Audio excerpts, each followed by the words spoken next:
Baik, selamat pagi teman-teman. Hari ini teman-teman akan melaksanakan perkuliahan pengantar ilmu hukum. Jadi, materi hari ini, topik hari ini adalah manusia, masyarakat, dan juga hukum ya.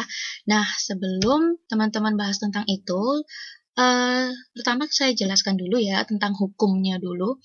Nah, ini terkait dengan peristilahannya dulu. Nah, peristilahan hukum dalam bahasa Arab yaitu al-hukum, pedoman atau patokan untuk menilai perbuatan manusia. Nah, sedangkan kalau di bahasa Belanda dan Jerman itu menggunakan kata recht, yang artinya keseluruhan aturan nilai mengenai suatu segi kehidupan bermasyarakat.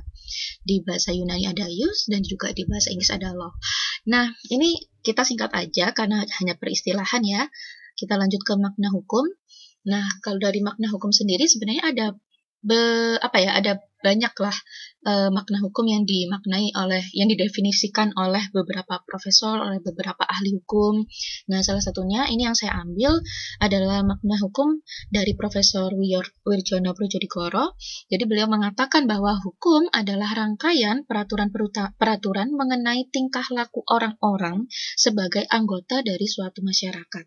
Ya, nah ini perlu nanti teman-teman garis bawahi yang ada di poin-poin penting saya rangkum di bawahnya. Nah, kemudian menurut Utrecht itu adalah himpunan peraturan-peraturan yang berupa perintah dan juga larangan yang mengurus tata tertib dalam masyarakat dan karena itu harus ditaati oleh masyarakat. Nah, sehingga dari beberapa peraturan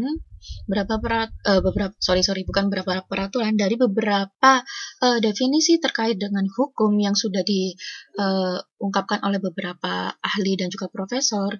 Nah, dalam bukunya Profesor Budiono, salah satu guru besar di Universitas Brawijaya Malang, itu kemudian beliau mencantumkan poin-poin pentingnya. Ya, jadi di buku beliau poin-poin penting definisi hukum itu bisa terlihat dari 4 hal ini. Yang pertama, hukum merupakan himpunan berbagai aturan. Nah, ternyata aturan itu juga ada yang bisa tertulis maupun ada juga yang tidak tertulis loh.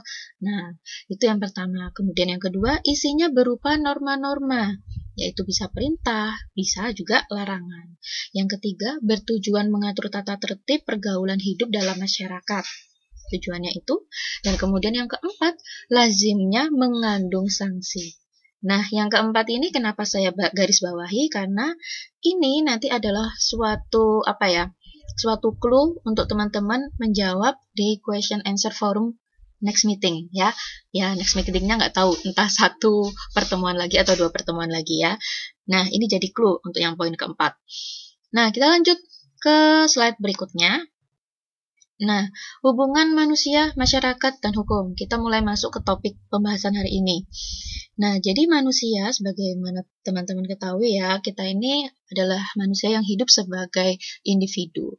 Nah, tapi bukan berarti ketika kita sebagai individu, kita hidup, kemudian kita bisa bebas sebebas-bebasnya tanpa adanya aturan yang mengikat dalam kehidupan kita, bukan berarti seperti itu. Walaupun kita memiliki hak asasi manusia, tetapi kita juga memiliki batasan-batasan yang perlu kita jaga karena kita hidup juga bermasyarakat. Kita hidup juga ada di lingkungan masyarakat yang mana pasti di situ juga ada kepentingan-kepentingan gitu. Nah, sehingga di sini saya tuliskan bahwa kebebasan yang dimaksud dengan kebebasan ini kebebasan dalam berbuat ya, dalam bertindak, kebebasan perbuatan individu itu dibatasi oleh masyarakat. Nah, mengapa demikian? Ya karena manusia hidupnya bermasyarakat. Dia tidak mungkin hidup seorang diri di sini. Karena manusia itu cenderung untuk membutuhkan satu sama lain. Nah, ketika dia dibatasi hidupnya oleh masyarakat, di situ ada norma-norma yang nantinya harus dipenuhi oleh manusia tersebut. Nah, garis besarnya seperti itu ya. Nah, kalau misalnya mau saya jelaskan lebih detail, jadi kalau kita urut dari yang sini, manusia hidup sebagai individu, dia memiliki keterbatasan dalam bertindak karena dia dibatasi oleh masyarakat. Nah, dibatasi oleh masyarakat ini kenapa seperti itu? Karena manusia memang memiliki kepentingan. Kepentingan itu adalah suatu tuntutan dari perorangan atau kelompok yang diharapkan untuk dipenuhi. Ya sebagaimana kita tahu, manusia sejak lahir itu kan pasti juga membutuhkan makan, pakaian, tempat berteduh, dan sebagainya. Ya sandang, pangan, papan lah kalau kita sebut biasanya. Sehingga sampai nanti pun ketika sudah mengalami fase balita, kemudian anak-anak, remaja, sampai hingga dewasa, pasti kan juga banyak kebutuhan-kebutuhan yang dibutuhkan oleh manusia.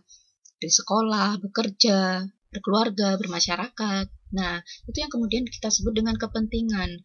Dan ketika kita membicarakan kepentingan manusia satu dengan manusia yang lain, itu tentu juga akan sangat dimungkinkan kemudian ada namanya konflik kepentingan.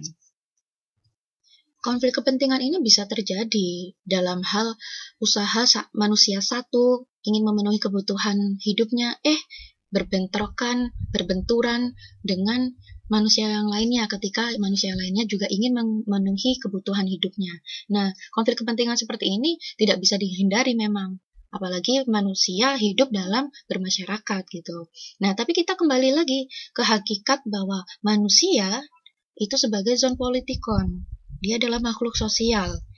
Dia makhluk yang hidup bermasyarakat.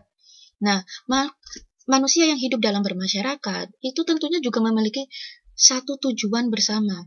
Ya, kebersamaan tujuan itu pasti ada. Nah, kebersamaan tujuan ini ingin dicapai agar tidak adanya konflik-konflik kepentingan. Misalnya toh pun ada konflik kepentingan. Nah, konflik kepentingan itu harus diatasi. Nah, diatasinya dengan cara apa? Nah, ini butuh namanya suatu sistem perlindungan. Perlindungan kepentingan antara manusia satu dengan manusia yang lain. Karena kalau misalnya manusia ingin memilih untuk tidak bermasyarakat, nggak mungkin. Kita balik lagi ke hakikat yang ini. Manusia sebagai makhluk sosial, yang kemudian manusia juga tidak bisa hidup tanpa bermasyarakat. Masyarakat pun juga tidak mungkin kalau tidak ada manusia, kan? Nah, sehingga sistem perlindungan kepentingan itu tadi bisa terbentuk dengan adanya suatu norma atau kaidah. Ya, norma atau kaidah ini yang kemudian merupakan suatu pedoman atau peraturan hidup yang bisa mengatur apa sih yang boleh dilakukan, apa sih yang tidak boleh dilakukan. Nah, dia di situ balik lagi. Kalau kita mengkaitkan norma ini dengan hukum, norma hukum, nah, itu kita akan membicarakan sesuatu hal yang boleh dilakukan oleh manusia dan sesuatu yang tidak boleh dilakukan oleh manusia. Hukumnya apa aja sih? Nah, itu akan diatur antara manusia satu ke manusia yang lain. Di pertemuan selanjutnya, kita akan belajar yang namanya norma atau kaidah. Nah, norma nanti ada yang namanya norma hukum, norma agama, kesusilaan, kesopanan. Kita nanti akan belajar itu di pertemuan berikutnya. Oke, hari ini cukup sekian untuk pembelajaran melalui video ini. Teman-teman terima kasih atas atensinya ya.